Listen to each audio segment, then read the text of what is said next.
H.P. Lovecraft, O Retrato de Medusa. Ele ficou em silêncio, e eu me perguntei quais eram os pensamentos do meu filho. Mas é melhor eu me perguntar quais eram os meus. O interesse de Marsh por minha nora era realmente de um artista. Ou ele estava tão apaixonado por ela quanto Dennis. Quando eles estavam estudando juntos, eu achava que Marsh tinha inveja do meu filho. E talvez agora estivesse acontecendo de novo. Por outro lado, quando ele falava de sua inspiração artística,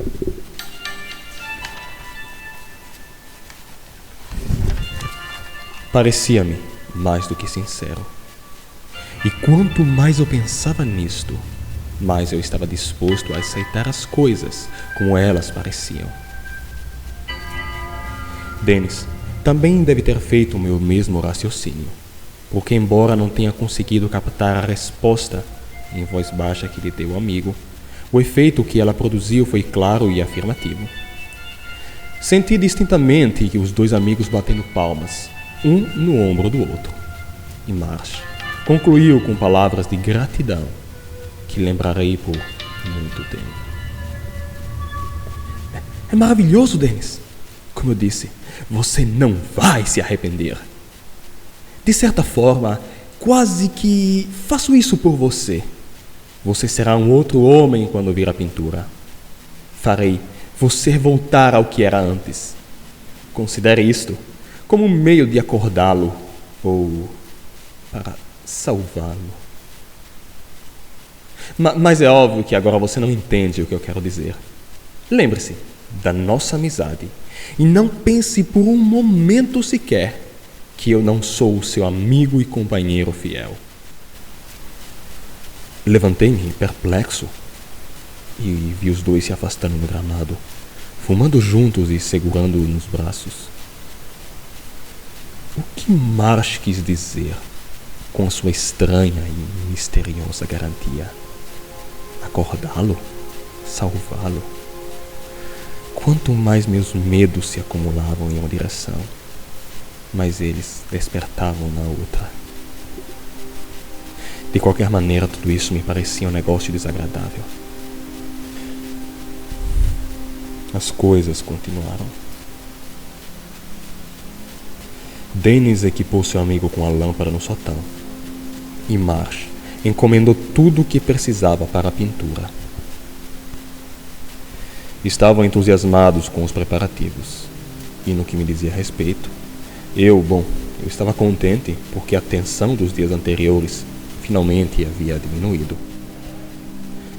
As sessões finalmente começaram, e todos nós as levamos muito a sério, pois entendemos que Marsh as considerava um evento artístico de grande importância. Danny e eu vagávamos pela casa na ponta dos pés, como se estivéssemos em um santuário. E para Marsh, a comparação não era nada inadequada. A reação de Marceline, percebi rapidamente, foi bem diferente. Independentemente dos sentimentos do pintor, os seus eram dolorosamente óbvios. Em qualquer caso, ela atraía uma paixão aberta e banal pelo artista. E sempre que podia rejeitar o afeto de Dennis, ela certamente o fazia. Estranho, mas percebi que a situação era melhor para o meu filho. E procurei uma maneira de poupá-lo da dor, até encontrarmos um jeito de resolver o assunto. Era inútil fazê-lo sofrer, se eu pudesse evitar. No fim, decidi que Dennis tinha que fugir enquanto durasse essa situação infeliz. Eu era perfeitamente capaz de cuidar do hóspede, até que, mais cedo ou mais tarde, Marsh terminaria a pintura e finalmente nos deixaria. Mais uma vez, refleti que a honra de nosso anfitrião não causava medo de acontecimentos piores. Quando o assunto fosse resolvido e Marceline tivesse esquecido a sua nova paixão, Dennis retornaria ao seu lugar ao lado dela. Escrevi uma longa carta ao meu agente financeiro em Nova York e providenciei para que meu filho fosse chamado para lá a negócios. Arrumei as coisas para que o agente exigisse a presença de um membro da família na Costa Leste. E como eu estava doente, não se podia esperar que eu fosse embora. Ficou decidido que Dennis iria para Nova York cuidar dos negócios, pelo tempo que eu quisesse. O meu plano funcionou perfeitamente e meu filho saiu sem a menor suspeita. Marceline e Marshall levaram de carro até Cape Girardeau, onde ele pegou o trem da tarde para St. Louis. Minha nora e meu anfitrião voltaram ao anoitecer. E enquanto McCabe dirigia na garagem, ouvi-os conversando no terraço. Haviam-se acomodado nas mesmas cadeiras onde Marcia e Dennis conversaram alguns dias antes. Quando ouvi a sua conversa, estavam conversando sobre o retrato e eu estava decidido a não perder uma única palavra. Fui para a sala e me sentei no sofá perto da grande janela. A princípio, não ouvi nada, mas logo ouvi o som de uma cadeira sendo movida e então um suspiro súbito e muito curto, seguido por uma exclamação dolorosa de Marceline. Eu finalmente peguei a voz de Marcia falando, em um tom formal, mas com um toque de tensão. Eu gostaria de trabalhar esta noite, se você não estiver muito cansada. Marceline respondeu no mesmo tom ofendido da linha anterior e continuou a falar em inglês, como fazia em momentos como esses. Oh, Frank, é só nisso que você pensa? Trabalho, trabalho, sempre trabalho. Não podemos aproveitar esta lua maravilhosa. Ele respondeu impacientemente, e sob o entusiasmo artístico eu senti uma nota de desprezo. Lua maravilhosa! Meu Deus, que sentimentalismo! Você é um intelectual e usa as expressões mais banais dos romances populares. Você tem arte na sua frente e pensa na lua, que é tão barata quanto... mas talvez o motivo seja outro. O luar faz você pensar nas danças rituais em torno das colunas de pedra de Alteul. Caramba, aqueles idiotas estão olhando para você de boca aberta. Você não se importa mais com isso. Adeus, magia de Atlântida. Adeus, rito dos cabelos de cobras. Eles não são páreos para Madame Rousset. Eu sou o único que se lembra das criaturas antigas e as criaturas que se materializaram nos templos de Tanit e uivos das muralhas de Zimbabwe. Mas não deixarei me enganar por esses sonhos. Procuro exprimir na minha pintura, e é aí que vou desmascarar o ser portentoso, encerrando numa só figura os segredos de 75.000 anos. Marceline o interrompeu em uma voz que misturava emoções confusas. Você é o romântico barato agora. Você sabe muito bem que é melhor deixar os antigos em paz. Todos vocês deveriam ter muito cuidado se estivessem cantando as orações antigas, ou tentando evocar o que dorme em Hugot, Zimbabwe, Riley. Eu estava deixando você mais cauteloso. Mas você não tem uma grama de lógica. Você finge que está interessado na sua pintura preciosa, mas nem me mostra o que está fazendo, sempre com aquele pano preto para cobri-la. É um retrato meu, afinal. Acho que não lhe faria diferença se eu ouvisse... Desta vez, foi Marsh que a interrompeu, com um estranho sotaque de dureza e tensão. Não, agora não. Você verá no devido tempo. Você diz que é o seu retrato, e isto é verdade. Mas há mais coisas. Se você soubesse, não seria tão impaciente. Ah, pobre Dennis, que pena. As palavras de nosso anfitrião quase se transformaram em um grito. e eu senti um aperto na garganta. O que Marsh quis dizer? De repente, percebi que ele havia parado e estava voltando para dentro de casa, deixando Marceline sozinha. Ouvi a porta da frente bater e os passos. No terraço, Marceline respirava pesadamente e furiosa. Eu saí então, com um peso no coração, convencido de que os problemas graves tinham de ser resolvidos antes de permitir que Dennis voltasse para casa. A partir daquela noite, a tensão na família foi ainda mais intensa.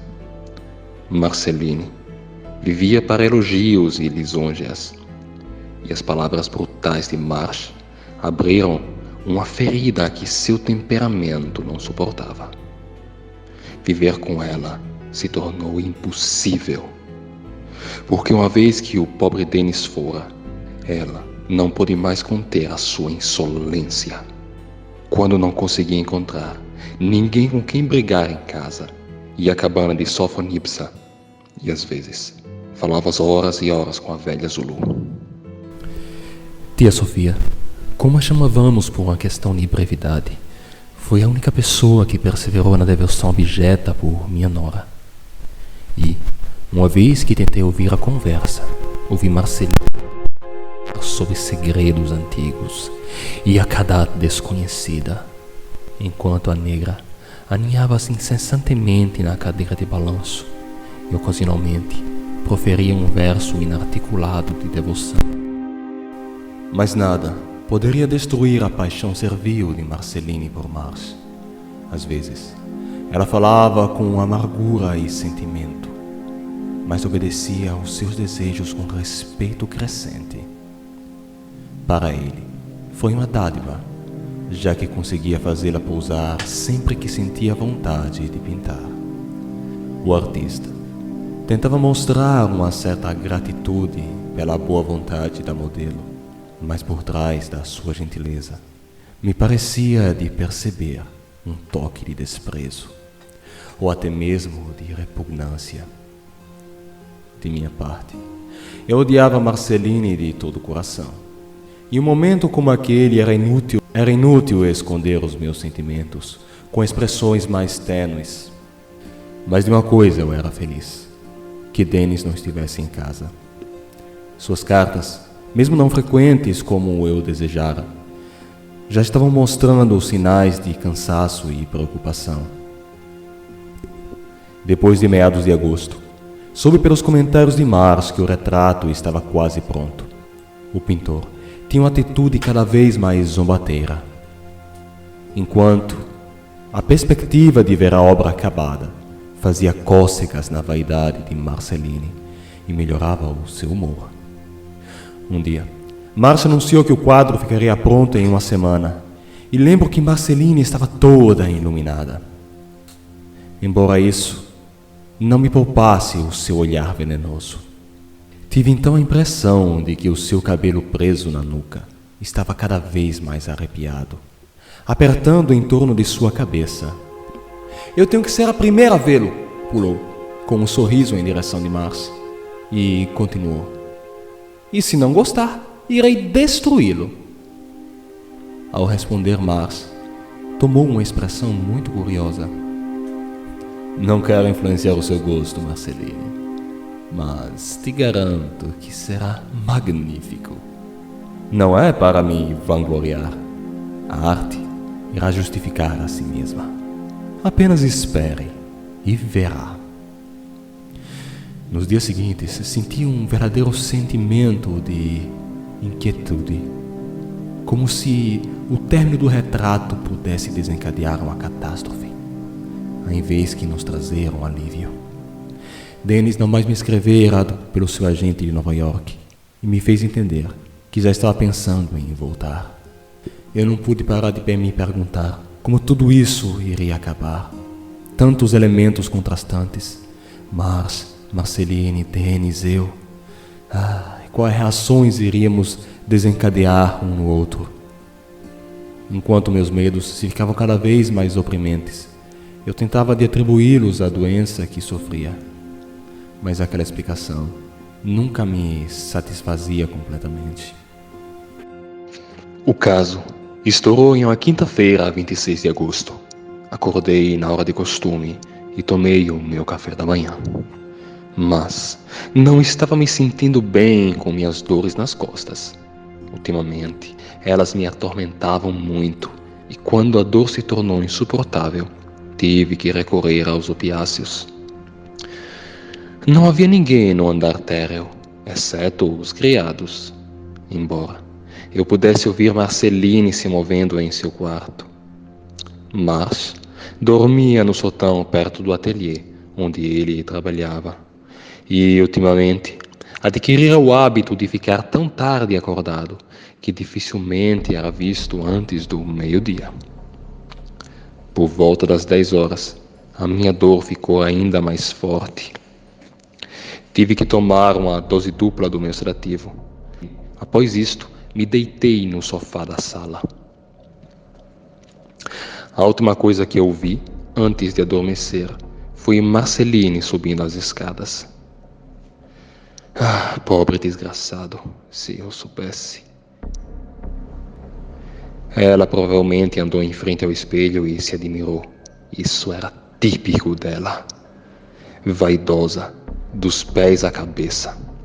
Acostumada a apreciar a sua própria beleza como os pequenos luxos que Dennis poderia considerar ela.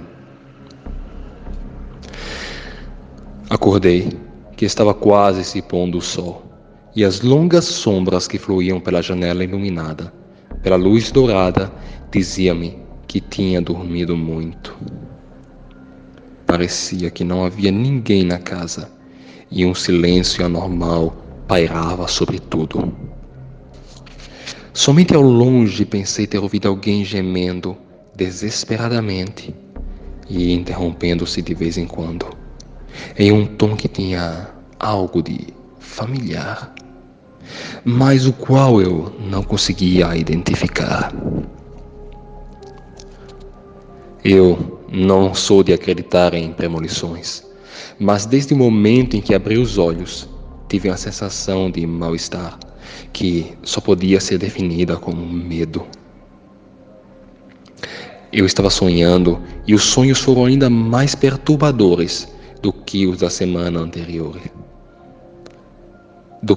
Semanas anteriores. Desta vez foi diferente. Pareciam misteriosamente ligados a uma realidade negra e repulsiva.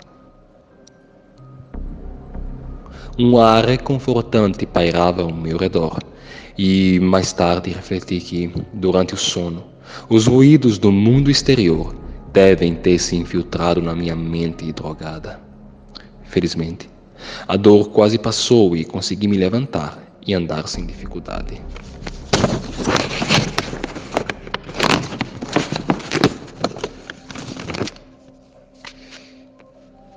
Eu rapidamente percebi que algo estava errado. Márcia e Marceline provavelmente estavam a cavalo, mas pelo menos deveria haver alguém na cozinha para fazer o almoço. E em vez disso, tudo era silêncio, exceto o grito ou o lamento distante. E quando eu puxei a corda da campainha para chamar o Cipião, ninguém atendeu. Então, olhando para cima, notei a mancha se espalhando pelo teto, a mancha vermelha vívida que vazou do chão do quarto de Marceline. Em um instante, esqueci minhas costas doloridas e corri a escada acima, pronto para o pior. Enquanto eu lutava contra a porta úmida, inchada da sala silenciosa, todas as hipóteses plausíveis passaram pela minha mente. Mas o mais horrível era a sensação de que havíamos chegado a uma dissolução inevitável e de que tudo, de alguma forma, estava fatalmente predeterminado. Por muito tempo, eu sabia que algo horrível estava sendo preparado, que uma maldição profunda e universal havia se abatido sobre minha casa e que o resultado só podia ser sangue e tragédia. A porta finalmente cedeu e eu caminhei e eu cambaleei para dentro do quarto de Marceline. À sombra dos galhos das grandes árvores que alçavam a janela. Por um momento, fui repelido por um cheiro fraco, mas terrível, que imediatamente atingiu minhas narinas. Então, acendendo a luz elétrica, olhei ao redor e vi o horror no tapete amarelo e azul. Ele estava deitado com o rosto derramado em uma grande poça de sangue escuro. E a marca de sangue de um pé calçado se destacou entre as suas costas nuas. Havia sangue por toda parte, nas paredes, nos móveis e no chão. Com essa visão, meus joelhos tremeram. Peguei uma cadeira e descansei por um momento. O cadáver nojento tinha sido um ser humano, embora no início fosse difícil de entender. Completamente nu, seu cabelo foi arrancado de sua cabeça de uma forma feroz.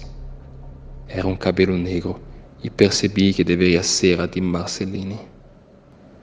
A marca de sapato em suas costas tornava a cena ainda mais horrenda. Eu não conseguia imaginar a tragédia alucinante que acontecera naquele quarto enquanto eu dormia no andar de baixo. Quando levantei a mão para enxugar o suor da testa, percebi que meus dedos estavam pegajosos de sangue. Tremendo, percebi que provavelmente era da maçaneta, fechada pelo assassino quando ele saiu. Parecia que ele havia trazido sua arma com ele, porque não havia nenhum instrumento de morte ao lado do cadáver. Olhando para o chão, vi um rastro de pegadas ensanguentadas. Como a que ficou no cadáver, afastando-se da cena do massacre em direção à porta. Outra mancha de sangue era menos facilmente explicada. Era uma linha contínua bastante larga, como aquela que poderia permitir a passagem de uma grande cobra. A princípio, concluí que deveria ser algo que o assassino havia arrastado com ele. Então, percebendo que algumas das pegadas pareciam impressas nele, tive que me convencer de que já estava lá quando o assassino foi embora. Mas que ser rastejante estava na sala com o assassino e sua vítima? Como ele conseguiu escapar antes do assassino e assim que o crime foi cometido? Eu não tinha acabado de me fazer essas perguntas, que mais uma vez ecoaram lamentos ao longe. Finalmente, consegui me livrar do horror e me levantei, tentando seguir as pegadas. Não conseguia imaginar quem era o assassino e a ausência dos criados era inexplicável. Achei que deveria ir para o apartamento de Marsh, no andar de cima, e não tinha acabado de formular o meu propósito que o rastro de sangue me guiasse naquela direção. Ele era o assassino. Ele estava bravo com a atenção que a situação absurda com Marceline lhe deu. No corredor do sótão, o vestígio tornou-se mais fraco e as pegadas desapareceram. Ou melhor, fundiram-se com o tapete escuro. Contudo, ainda conseguia distinguir o caminho da entidade que havia entrado primeiro, sozinha. Dirigiu-se à porta fechada do escritório de Marsh e desapareceu embaixo dela, exatamente no centro. Isso mostrou que ela havia entrado em um momento em que a porta estava aberta, eu supus. Chocado, tentei a maçaneta e descobri que o quarto não estava fechado à chave. Abri então e parei na meia-luz, sempre mais fraca, vindo do lado norte da casa, já me preparando psicologicamente para novos terrores. No piso, tinha alguma coisa que não era humano. Eu estendi a mão em direção do interruptor da lâmpada e quando a luz elétrica iluminou o ambiente, fui obrigado a tirar o olhar daquele horror que estava gemendo no chão. Era o pobre do Marsh. Incrédulo, afastei meus olhos naquele ser vivente que me fixava pela porta do quarto. Estava completamente alucinado, com os olhos enlouquecidos, repleto de sangue seco, e tinha em suas mãos um terrível machete, um objeto ornamental que eu segurava geralmente na parede do meu estúdio. E mesmo naquele momento assustador, eu consegui reconhecer o assassino. Era o meu garoto, Dennis, ou melhor, o relito louco daquilo que um dia fora Dennis. Vendo o quão eu estava desesperado, Dennis pareceu recuperar um pouco de lucidez mental, ou pelo menos da sua memória. Ele então se colocou em pé e começou a agitar a cabeça de um lado para outro, como se quisesse se libertar de alguma coisa. E então começou a falar com um fio de voz. E após alguns instantes, comecei a entender o que ele estava querendo me dizer. Eu tive que destruí-la. Eu tive que destruí-la porque ela é o demônio. A grande sacerdotisa, o cúmulo de todos os males, a filha do abismo.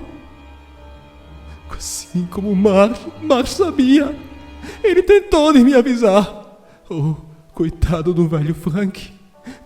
Não fui eu que o matei, mesmo que eu estivesse pronto para fazê-lo. Antes de perceber como as coisas estavam. Então eu fui lá embaixo para matar ela, mas aqueles malditos cabelos. Eu escutava, completamente paralisado pelo horror. Dennis então tossiu e fez uma pausa. E então voltou. Tu não podias saber, mas as suas cartas se faziam cada vez mais estranhas e eu consegui entender que ela estava apaixonada por Marsh. E então ela parou de me escrever, enquanto ele não falava de jeito nenhum. E foi assim que eu entendi que algo estava errado. E pensei de voltar rapidamente para casa para descobrir a verdade. Eu não podia lhe dizer isso, pai. Você teria se traído. Eu tive que surpreendê-los. Eu cheguei no meio-dia com um táxi e logo mandei embora toda a servidão. Eu disse para McCobain de comprar para mim algumas coisas a Cabo de Randeu e de não voltar até amanhã. Eu convenci os negros a pegarem o carro velho e disse para Mary de levá-los até o Brent Village para fazer uma excursão. Eu inventei que estávamos viajando para fora e que não teremos necessidade da ajuda deles. Eu disse para eles dormirem na casa do tio Chipion, aquela que tem a locanda aberta. Os discursos de Dennis eram sempre mais incoerentes e então tentei aumentar minha atenção para conseguir entender o que ele estava tentando me dizer. Tive a impressão de escutar um terrível e lúgubre lamento bem distante. Mas, no momento, a coisa mais importante era acalmar e escutar o meu filho. Eu vi que você dormia lá na sala e tive cuidado para não lhe acordar. Então eu fui lá em cima, em silêncio, para surpreender Marsh e aquela maldita mulher. O garoto teve arrepios, porque não ousava pronunciar o nome de Marceline. Foi então que ouvi novamente o lamento distante, e os seus olhos se dilataram ao escutar aquilo. Tinha algo de familiar naquele barulho, e a sensação se fazia cada vez mais forte. Ela não estava no seu quarto, então eu corri para o estúdio. A porta estava fechada, mas dentro escutei a voz deles. Eu não bati. Me precipitei no estúdio de Marsh e a encontrei que pousava para o quadro, completamente nua, com aqueles malditos cabelos que se ondulavam e a envolviam, aqueles cabelos amaldiçoados com seu picto rei. O cavalete estava quase totalmente virado, então não pude ver o retrato. Mas quando me viram, empalideceram e Marsh deixou cair o pincel. Eu estava furioso e disse para ele que tinha que me mostrar o quadro. Mas ele com calma me disse que não o havia terminado e que faltava ainda um dia ou 2. E só então eu poderia tê-lo visto. Nem mesmo ela o tinha visto ainda. Mas eu não me deixei convencer por essas palavras. Dei um passo em direção de Marsh, que então cobriu o quadro com o véu. Ele estava pronto para lutar comigo, ao invés de me mostrar o quadro. Mas então ela, aquela coisa se fez da frente e pegou e tomou o meu partido. Disse que nós precisávamos vê-lo, aquele quadro. E Marsh estava completamente superexcitado. E quando eu tentei de rasgar o véu, ele me deu um grande soco. Continua na parte 4.